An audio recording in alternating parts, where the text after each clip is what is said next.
I'm here with Siddarth Patil from Comdex. How are you? Welcome back to the show. Hey Chjango, I'm good. Thanks for having me here. How are you? I'm doing very well, thank you. We had you on the show for the first time last year. So if you haven't already gotten a primer about Comdex, please go ahead and do so. We will link that show in the description below. All right, let's get started. So, Comdex, what updates do you have that we haven't covered since a year ago? For sure. I think last time we spoke was when the products had just gone out on testnet. I think it was late last year, right before Cosmos, if I remember correctly. So of course, at that time we were working on developing Harbor Protocol, which was for minting the CMST stablecoin.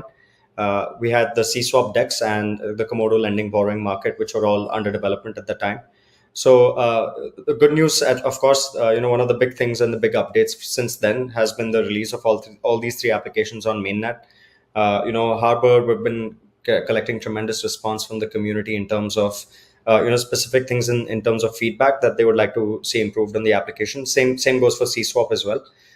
So that's been one of the major updates for this year so far, is that post the applications going live, we've had a lot of time to speak with the community, collect a lot of feedback about what they believe should be the right way to go about these two applications, which we'll be incorporating. And very soon, I think everyone will be able to see the results of that. Komodo as well has also gone live, although we've been a bit slower in terms of kind of rolling out incentives and new pools on Komodo, because we kind of want to fully test and ensure that everything on the Komodo application works perfectly smoothly when large amounts of liquidity flows into it as well. So that has already been complete, and there's a few things that we kind of gathered again as feedback from the community, which we'll be incorporating. So I think the next major step that we're currently working on and should be live over the course of the next couple of weeks is V2s for a lot of these, for all of these applications. Primarily taking into consideration a lot of the things that we realize from a UI UX perspective, which can make a user's life easier. We've tried to incorporate those into the apps now. And as anyone who would have been following in this meantime, on a kind of weekly basis, we're always looking at onboarding new assets into the DEX and new assets as collateral for the stablecoin as well. So, what has driven the most amount of volume for you? I think it's definitely been a combination of Harbor and CSwap, because both currently have incentives. I mean, for CMST on Harbor, we saw a tremendous response once we had incentives on the liquidity in Crescent. So, and as should be the goal for any stablecoin, the objective is A, that it should have liquidity, deep liquidity, and B, that it should have liquidity across a wide range of dexes and sexes and whatnot across the ecosystem. So right now we're actively looking at constantly having interactions with different DEX teams across the ecosystems and across various ecosystems to try to have CMST have multiple touch points across all of them. Hopefully that drives a lot more liquidity, as more incentivized pools are available across different DEXs. And on CSwap, of course, the new liquidity pools that get listed have been incentivized, which has been again good to see some volume come that way. But in that much, but I also kind of want to kind of think about just for DeFi as a whole. I think relying on liquidity that's incentivized with a token has proven to be a bit expensive, which I think a lot of different protocols are now experiencing. So we're actively also kind of working with a few teams who have reached out to us in the meantime to kind of look at different models that can be implemented on the DEX that reduces the burden of incentivization on the CMDX token. So hopefully there'll be a lot more concrete information to share about this very soon. But at a high level, it's an independent team that's kind of wanted to work on a different model of a DEX on the Comdex chain. And hopefully once we can share more updates with that, it will definitely be healthier for the CMDX token as well to not be relied on so heavily to incentivize liquidity. You say that to have it deployed across various different touch points, as you say, wouldn't that fragment liquidity, or have you seen data that indicates otherwise? So again, that's a very good point. The moment you start building liquidity for an asset across protocols, you're automatically walking yourself into fragmentation of liquidity. But for the nature of asset that CMST is, which is a stablecoin asset, what we want is for it to have maximum set of touch points possible, where people from different ecosystems can be onboarded, into Cosmos and into Cosmos DeFi through CMST as a stablecoin. Because there's a lot of DeFi power users in Arbitrum. There's a lot of DeFi power users in the Ethereum side of things. A lot of DeFi power users from formerly Terra ecosystem, who all currently are now seeking new exciting DeFi ecosystems to be onboarded into and get access to the same set of products that they're used to using. Cosmos DeFi is definitely on the up right now. We've seen a lot of great protocols launch in the very near, recent future, and we already know that there's a set of really good protocols set to launch very soon as well. USDC is set to launch natively in Cosmos, which is going to be huge for DeFi and Cosmos. So it does help to onboard these power DeFi users from other ecosystems into Cosmos by giving them access first to the stablecoin that will kind of power DeFi wherever it's being utilized. So that really is the objective. Although, yeah, as you rightly pointed out, it is a consequence that you end up having to deal with fragmentation of liquidity. But then the trust is that the model on which the stablecoin relies is robust enough to be able to handle whatever price shocks comes its way because of this fragmented liquidity as well. So speaking of USDC, what's Comdex's strategy for CMST, your stablecoin, in light of Cosmos getting a native, larger stablecoin? I certainly think it's a very welcome, event for the Cosmos ecosystem as a whole, because currently there's very high reliance on, Axelar USDC and Gravity USDC, which for the overall health of an ecosystem, I don't think it's very sustainable or very healthy to be that heavily reliant on bridged, stablecoins, because in the past we've seen examples of bridges having exploits themselves, and you don't want that event to happen. But if it does have a lot of larger repercussions for the ecosystem as a whole. So definitely having native USDC is one, I would say, positive change for the ecosystem as a whole, because it de-risks the entire ecosystem from a large reliance on a single bridged asset. In terms of looking at USDC as a competing stablecoin, I would say just looking at the Ethereum ecosystem itself for the past more than 2 or 3 years, if you take that as a sample size, DAI has kind of successfully and harmoniously coexisted alongside USDC, because they kind of fundamentally serve two different users and use cases. But wouldn't you say that because USDC is the primary collateral asset of DAI, that DAI demand is effectively a proxy of USDC demand? So I would, again, a very good observation, because anyone who looks at DAI's collateralization would see the dominance of USDC, which is one of the first things that we observed ourselves as well. So just looking at that itself, we kind of realize that one of the things that Cosmos ecosystem has as a strength is that there's a large variety of assets that we have at hand, all proof of stake assets, and liquid staking itself has picked up quite a lot. So if we actually just diversify the collateral base of the stablecoin, trying to create incentives for having different collaterals being accepted, then the pie chart for the collateralization looks a lot more diversified with less reliance on USDC, which is, I would say, the end goal. Of course, if you look at CMST today, it's still more than 90% collateralized by USDC, which is a huge exposure for any single asset to have that much collateralization. But that was again done to have a fully functioning PSM the way DAI does, so that in the early stages, if there's any short-term opportunity for arbitrage, any user is able to participate and capitalize on that opportunity by using the stablemint PSM on the protocol itself. What is a PSN or PSM? PSM, yeah. So PSM on DAI, which was built by MakerDAO, is basically peg stability module. What it allows anyone to do is deposit a single stablecoin like a USDT or USDC as collateral and mint DAI against it as a 1:1. So there's no sort of accruing interest on that position. It's kind of like a swap, except the DAI is newly minted. So similarly, we have stablemint on Harbor, where you could just collateralize USDC or DAI and mint the CMST stablecoin against it 1:1.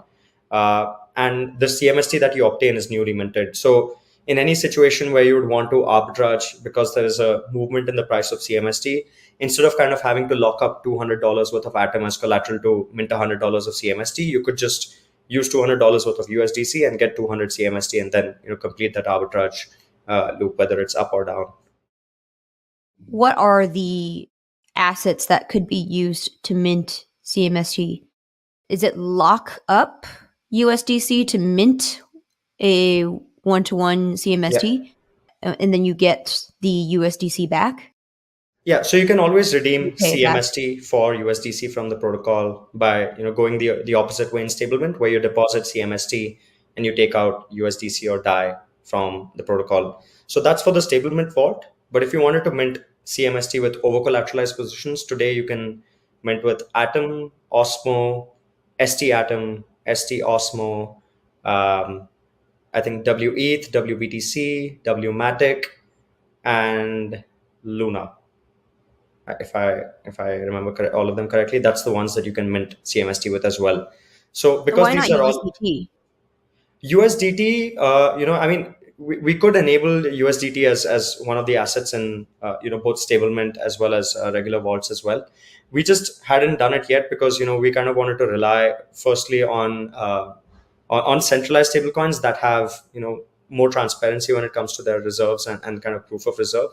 With USDT, there's still a lot of kind of speculation about the state of the reserves, which we didn't want to kind of jump the gun and take a chance with right away. So as and when there's kind of more clarity on that, we definitely can do that. But since it's all governance driven anyways, it's always open for anyone in the community to kind of put up a proposal, and if that proposal gets enough kind of voting power in its favor, then we'd enable USDC as one of the collateral. USDT as one of the collaterals as well. What's interesting about cryptocurrency stablecoins is how averse the U.S. government, i.e., through the regulators, they are towards those stablecoins, even though they are mostly comprised of U.S. government debt, which is similar to how every country in the world holds U.S. government debt to maintain their peg with the dollar.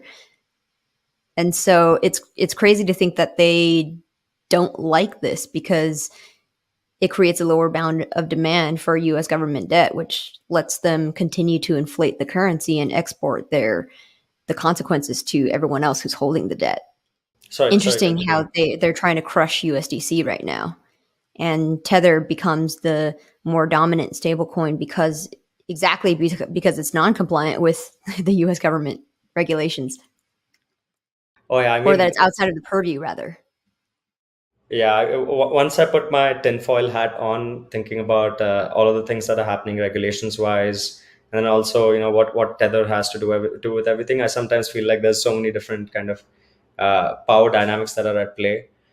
Especially ever since the whole FTX situation unfolded as well, the way kind of regulations happen, uh, I would say, relatively hostile coming at the industry as a whole. I think there's definitely bunch of various power dynamics at play. A lot of the geopolitical situation currently also weighs in. But yeah, it is very interesting to see how things are playing out as we speak. What specific geopolitical events do you see with your tinfoil hat having some downstream effects on this industry? I mean, as a whole, I kind of I feel like I've been observing that there's a general shift in power that's taking power, sort of moving it from the west to the east. Like the center of powers are kind of gravitating away from the U.S. I would say, a lot of the global leaders recently have spoken about trying to reduce the reliance on the US dollar for international trade and whatnot. And there's speculation of different countries coming together, the BRICS nations coming together and starting their own currencies, which in many ways kind of signals towards the same point where there's like a growing feeling that the US dollar may not be as relevant as we go forward, international or global macroeconomics wise. And we also might see that countries themselves start maintaining reserves in alternative forms of currency. So, kind of putting all of these things together, I do feel like like what could have set this off could be a series of things, but it's generally everything adding up to the fact that there is a gradual shift in power that's been caused or been taking place, moving power from west to east. And at any point, do you anticipate stablecoins or Bitcoin even having a more prominent role in that future world?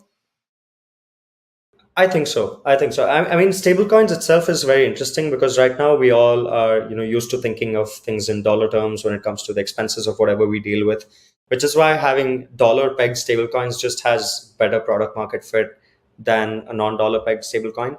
But it's that does not mean that we will always have dollar pegged stablecoins. I think it's just a matter of when people decide to choose their frame of reference when it comes to thinking about purchasing power of things.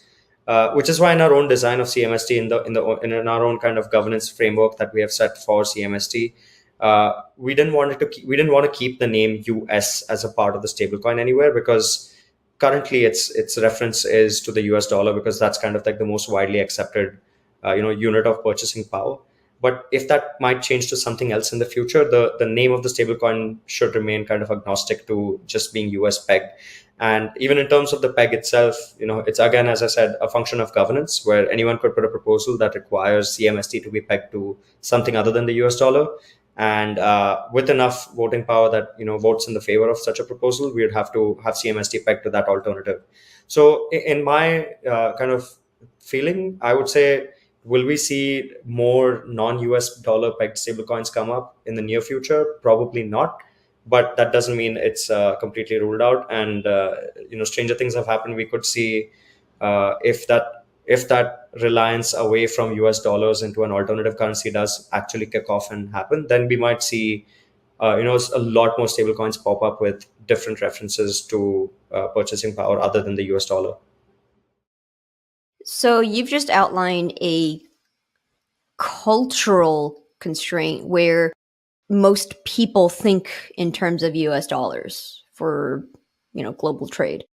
For better or for worse, what Mirror did was conceive of the idea that you could use any collateral asset that could mirror the value of anything in the market. That was the notion that Ion DAO was trying to implement as well. So from a technical point of view, you're not going to be limited to just the US dollar, even though it's a cultural constraint. That's Where do you correct. think? Hmm. I mean, Uh, because in theory, you could use anything to collateralize for any debt instrument and then mint a requisite amount that gets pegged to whatever value. Absolutely. And in terms of the design of the Comdex chain, that was kind of the thought process, where although we have our own applications that we've built out to kind of prove, how different primitives work together in DeFi, but all of those primitives still exist on the Comdex chain as individual modules that anyone could utilize to build any kind of application. So the same mechanics of CDP that are utilized to mint CMST as a stablecoin can be utilized to mint any kind of asset, so long as there's a relevant price oracle available for it, which interestingly enough also pulls back to C Asset, which is one of the apps that we kind of originally launched the chain keeping in mind. C Asset was meant to be very much like Mirror Protocol, where it was a collection of different synthetic assets that users can mint by creating over collateralized positions of assets like Atom or Osmo and whatnot. And those synthetic assets would be things like gold, things like silver, things like crude oil and whatnot. But what we kind of observed when we created the application, put it into a devnet, and then put it out for the community to test, is that in the lack of sufficient liquidity, kind of locked into that application, all of those individual synthetic assets that exist on the application would have severe depegs from the underlying asset that they were meant to track. So your synthetic gold would not be pegged to the gold underlying price as efficiently as it would if you had just a single asset and a lot of liquidity to work with. What we were facing there was a challenge of two things, where liquidity was being fragmented across a variety of synthetic assets, and each asset also had a moving reference point. So for CMST to peg itself to a dollar, it just has to peg itself numerically to the dollar, like to $1. But for something to be pegged with gold, it has to peg itself to a moving reference price of gold, which varies, on a day to day as well. So what we realized with the Mirror Protocol model, which is CDP, which relies on CDPs, is that in low liquidity and with so many different synthetic assets on the protocol, we would definitely see a situation where a lot of the assets would be off peg, which is why we decided to pull it off of DevNet, rework the model and launch it with a different approach. Currently, we still haven't finalized what the exact approach for it would be, but I do believe the tendency is to kind of lean towards the model adopted by Synthetics, which is SNX.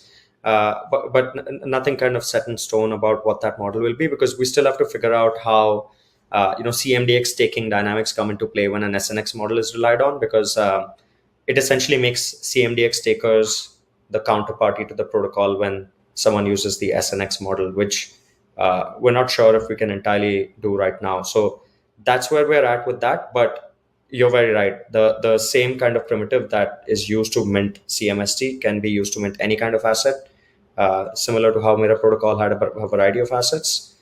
So long as there's a price oracle, anyone can utilize this module and build that kind of application. Yeah, what's important to note is that the value of gold only fluctuates in relation to the dollar. So again, we're talking about how our mind works, thinking that everything is denominated in a dollar. But if you denominate it in an ounce of gold and the dollar value changes, you could do that as well. But again, that's a cultural constraint, not a technical constraint. And when you said the SNX model, can you just go over that with us so our listeners get a primer about what it is you're talking about? Sure. So the way things work in SNX is, you have the SNX token. You can collateralize. You can again over collateralize it. I think it's very high. If I remember correctly, last time I checked, it was like 400% or maybe even more than that. And what that allows you to do is mint SUSD, which is the synthetic stablecoin. Then you can swap from SUSD to gold to a whole variety of synthetic assets, depending on whatever price they're trading at in the market at that point. And your debt is always denominated in SUSD terms. So let's say you collateralized SNX, borrowed like $100 worth of SUSD, then you swapped it into $100 of gold. Gold price goes up, and then you swap back into 120 SUSD. Your debt is still denominated in SUSD terms, which was 100 SUSD. So you essentially gained 20 USD from this whole maneuver. But then who the counterparty is in this case is that because you are the entire debt pool, your entire counterparty is the SNX stakers itself. So maybe I'm not framing this right, but I'll try again. Where what happens in something like Mirror Protocol is someone collateralizes Atom, mints, let's say, gold. That person is now short gold because their debt is denominated in gold terms. So they always have to return the same units of gold that they borrowed from the protocol to be able to get back their locked collateral. So what happens here is someone who buys this gold is the kind of counterparty to the person who minted the gold, who is essentially short. In SNX, all the debt that exists on the protocol is kind of pooled together, and it's a pooled protocol debt concept where when prices of different assets move in different directions, the net or rather the gross debt of the protocol is shared by all the debt holders.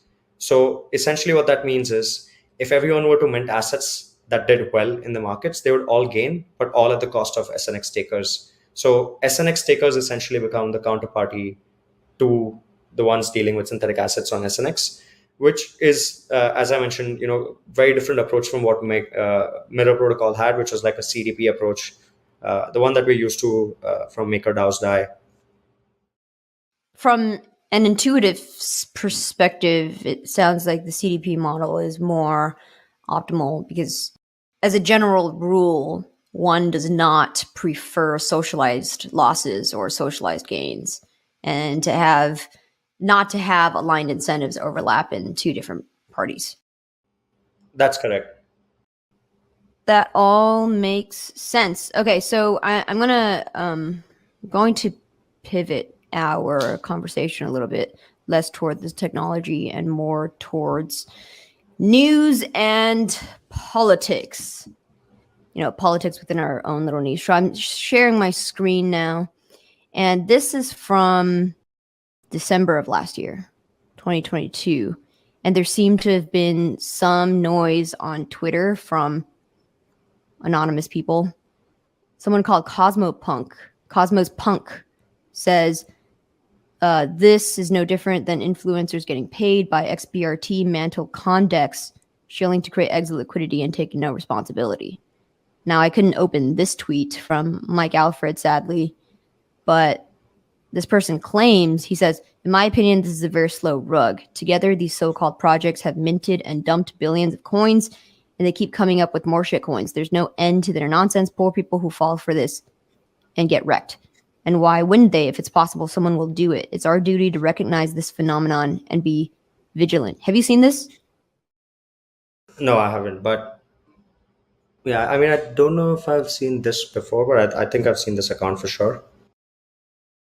do you have a better sense about why this person would bucket three seemingly unrelated protocols together and say that the three of you are slow rugs?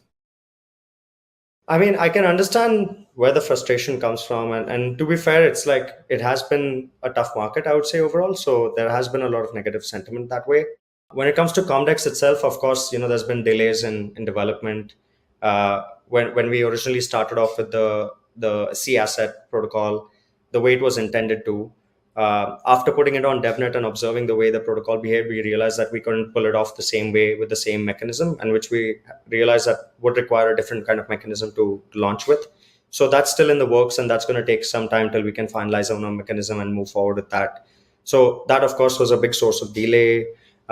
With the Harbor protocol launch as well, with Komodo launch as well, there have been delays. So I can understand why someone would have frustration towards the pace of delivery of things. But that being said, I would say building any kind of DeFi protocol is ultimately one of the hardest things to do, because what you're building is a protocol in which people would kind of deploy their own real hard work money. And what you want to do is build for them a protocol that's robust enough to kind of sustain and is safe, that they don't have stand the risk of any kind of exploit. So building a protocol that kind of fulfills all of these criteria is very difficult and requires a lot of thought process, and you're always kind of caught in the process of kind of doubting yourself before you actually push it live. So that was, of course, one of the major reasons why we had delays, which ultimately led to people feeling like it might have been a rug pull. But of course, the products are all live, it's all open source. Everyone can view the work that's gone into it. MintScan allowed you to track developer activity as well. So Comdex has, for a long time, been one of the more developer activity active chains in all of Cosmos. In terms of how it gets clubbed with XPRT and MNTL, I think it's quite straightforward, because when we launched our first product, the enterprise product that we had for commodities trading, it was launched on the XPRT blockchain. But of course, since then, when we realized that our offering had to be much broader than just an application that digitizes commodities, we realized that we'd need a whole infrastructure layer that can support things like payments, things like financing, which at the time XPRT chain was not capable of doing. And we realized that we'd need a blockchain that can do all of that, and wanted to kind of continue with that path of bridging DeFi and CeFi. So that's how we went ahead and launched a chain. We always operated as independent teams, but I can understand why someone might confuse that, because when teams work together in early days, there is a lot of overlap. Like in the early days of Comdex being built as an enterprise product, we had a lot of close contact and communication with the persistence team, who were kind of helping us develop that product. But the teams, as far as time has been, have operated independently. So I mean, I don't necessarily understand where it originates from, but I can understand why the confusion exists. Right. So there's some overlapping circles of influence related to Comdex persistence, and one that wasn't mentioned, Sentinel. At this point, there have been some anecdotes about past rug pulls in the leadership. So we've had Sentinel on in the past. However, there were some pretty high profile exits from the core team there, and there were allegations about mismanagement of funds on that regard.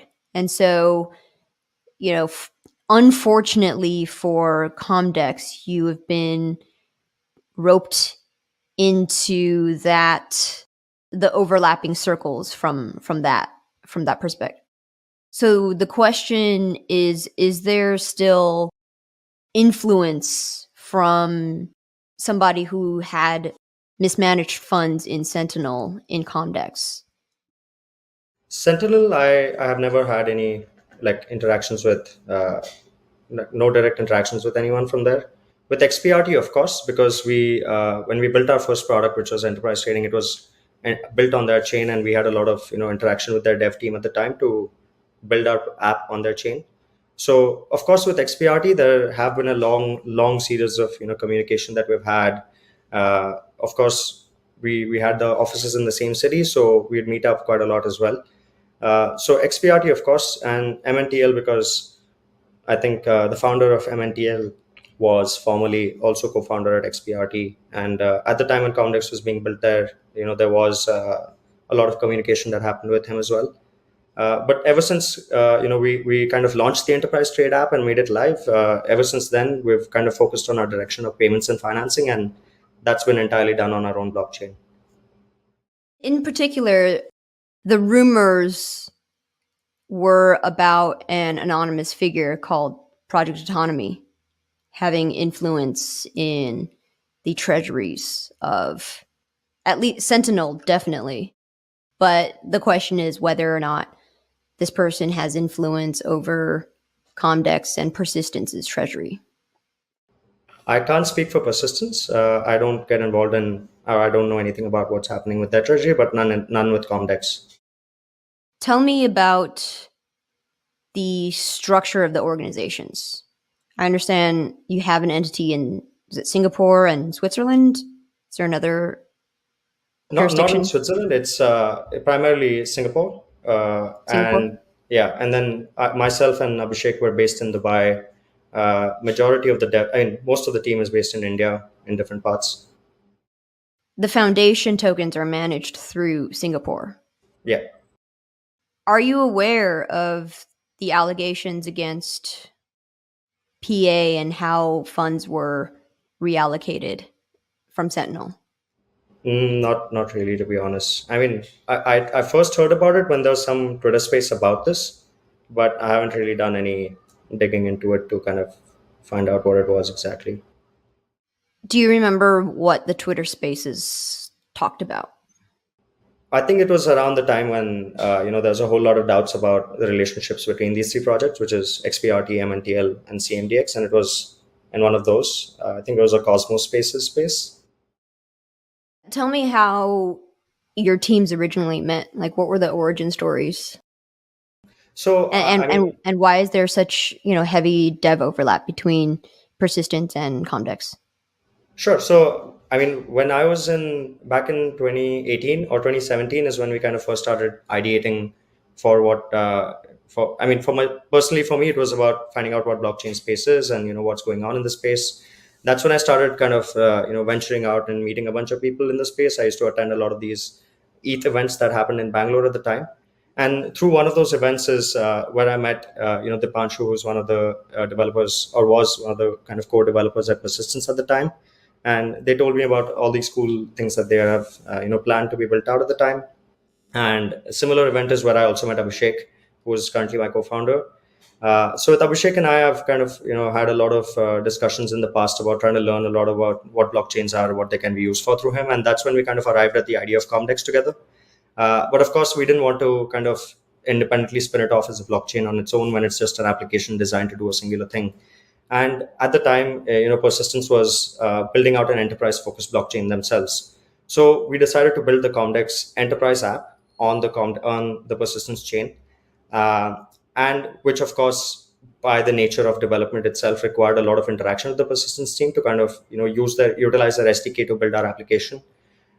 We launched that application in 2019 end or maybe 2020 early. Got the first set of users in. I think we completed over 160 million worth of commodities onboarding by mid of 2020. And of course, when COVID hit, we realized that we'd have to start building out the next set of use cases as well. In addition to just digitization of commodities, we wanted to do payment and financing, which at the time the Persistence chain was not capable of supporting. So that forced us to kind of consider the route of either building on an alternative blockchain or launching our own blockchain that are focused on these solutions that can kind of work together. And that's how around late 2020 is when we decided that Comdex would spin off and launch as an independent blockchain rather than being an application sitting on top of the Persistence chain. And that's when we started forming our team of devs and started writing code for the chain, which I think went live around November 2021.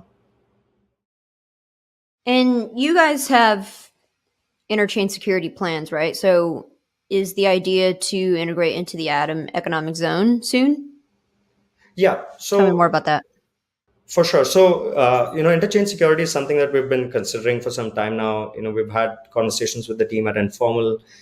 Thibaut has helped us out tremendously himself. The thought originated by just kind of every product that we've designed until now has kept the Atom token as kind of the central piece of how each application operates. So when you look at CSwap, the pool with the highest liquidity and highest incentives is the CMDX Atom pool, and we intend to keep it that way in perpetuity. On Komodo, which is the lending borrowing app, Atom is one of the common assets that's paired with every single lending pool that will exist on the application, which will essentially serve as a bridge for liquidity between these individual pools.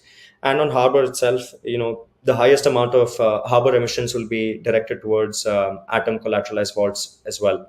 So with Atom kind of playing a critical role in each of these applications, we realized that we kind of already were aiming towards creating maximum sense of alignment with Atom holders and Atom stakers. And with the launch of, with the launch of ICS now, Neutron is done. I think Stride's proposal should go on the chain very soon. We intend to be a part of the set of consumer chains that consumes interchain security. Of course, the part where we are at right now is still trying to figure out how exactly that would be done, because we still haven't seen a sovereign existing chain migrate over to interchain security yet. So there's a lot of uncertainties around how that implementation would be. But from my understanding and from our understanding, I think Stride would be the first chain to actually do that, where they go from being a sovereign chain to being a consumer chain. So what we want to do is kind of watch that implementation closely, understand how it happens, and then learn from it, and then ultimately aim to become a consumer chain ourselves. Because with the way the products are designed, there's already a lot of alignment with Atom. Becoming a DeFi chain that is a consumer chain adds definitely a lot more activity to the Atom economic zone as well. And a little bit of alpha for the ones listening. We already have in development an EVM module on the Comdex chain. What that will do is allow anyone to build apps on the Comdex chain using Solidity, which again is a very large developer market that we can get access to once we have the EVM module enabled, which ultimately means that when the Comdex chain becomes a consumer chain of interchain security, it has a fully vibrant and existing DeFi economy that it integrates into the Atom economic zone, as well as an EVM module that will allow a lot of different applications from the EVM side to be built in the Cosmos DeFi and brought into the Atom economic zone. So that's how we are currently targeting ICS. Of course, a lot of it depends on how chains before us that will be launching as consumer chains do it, because that will help us understand the implementation better. And of course, it also depends on community governance, because the proposal for Comdex to become a consumer chain has to pass on both the hub as well as the Comdex chain governance as well. So just a little context for the listeners. There have been many discussions about different design permutations about how ICS is to be implemented. Right now, from what I understand, is that they're going with this atomically secured Atom economic zone, whereby if you are a validator of the Cosmos Hub, any consumer chain that enters the economic zone gains security from the validator. So the validators need to run those consumer chains as part of the protocol. And the idea is that in the future roadmap, validators would be free to pick and choose which consumer chains it gets to validate for. And for the V0, I would say it seems, I mean, their first pass at it seemed pretty kind of like a blunt force object, where if you're a consumer chain, then all it is that you're using the Atom for security. Rather, if you're an existing zone like Stride or Comdex, you're supposed to be able to augment security using the Atom on top of whatever it is that you already have. So a lot of these designs are still up in the air. And I guess, to your point, we'll see exactly how it gets implemented in prod on Stride.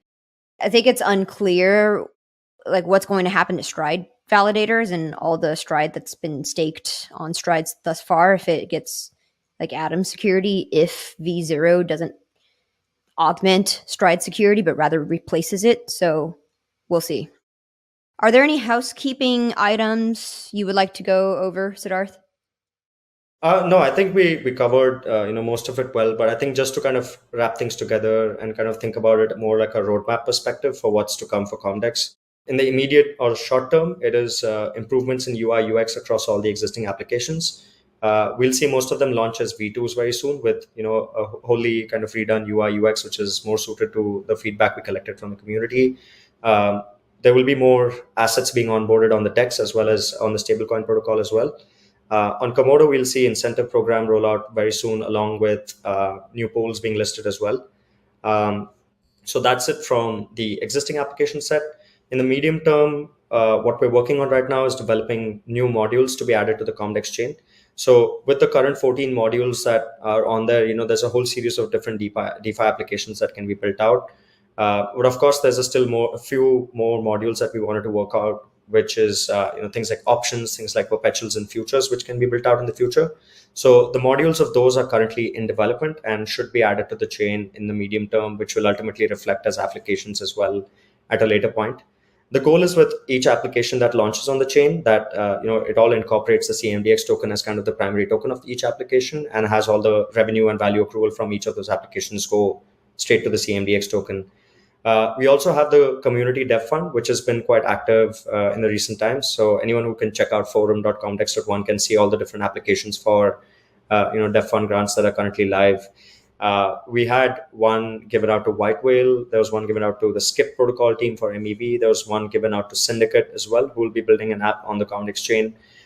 There's a few more discussions that are currently going on in the forum, which ultimately will translate to on-chain proposals for dev fund grants as well.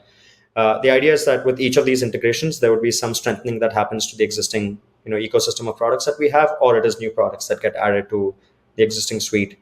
And finally, as I mentioned a little earlier on, we already have begun development work on a EVM module on the Comdex chain, which we'll be sharing more details about very soon. But ultimately, what that means is anyone who wants to build apps that are similar or want to fork apps from the Ethereum ecosystem and kind of build the Comdex equivalent of those applications, it becomes a lot easier to do that as Solidity developers. And we're also kind of, with the help of that, we'll potentially be able to onboard a lot more developers into the ecosystem as well by trying to do some more community-focused events like hackathons and virtual hackathons, which will be happening, I think, a little later in the year. And with Interchain Security, as we spoke about a few minutes ago, of course, we are very interested to become a part of the consumer chain, set that the hub secures. But a lot of it is ultimately conditional on watching Stride do it first, learning from their implementation, and then being able to have the proposals on both the governance Comdex as well as the hub governance pass. And hopefully, when we're able to do all of that, it'll definitely be beneficial for the Atom Economic Zone to have a whole DeFi chain onboarded there with an EVM module, and also beneficial to all the applications that are already built with kind of Atom at the core of its design. All right, great. Thank you for the update, Siddarth, and being straightforward with some pretty direct questioning. No, thank you so much for having me, Chjango. It's a pleasure. Absolutely. See you next time.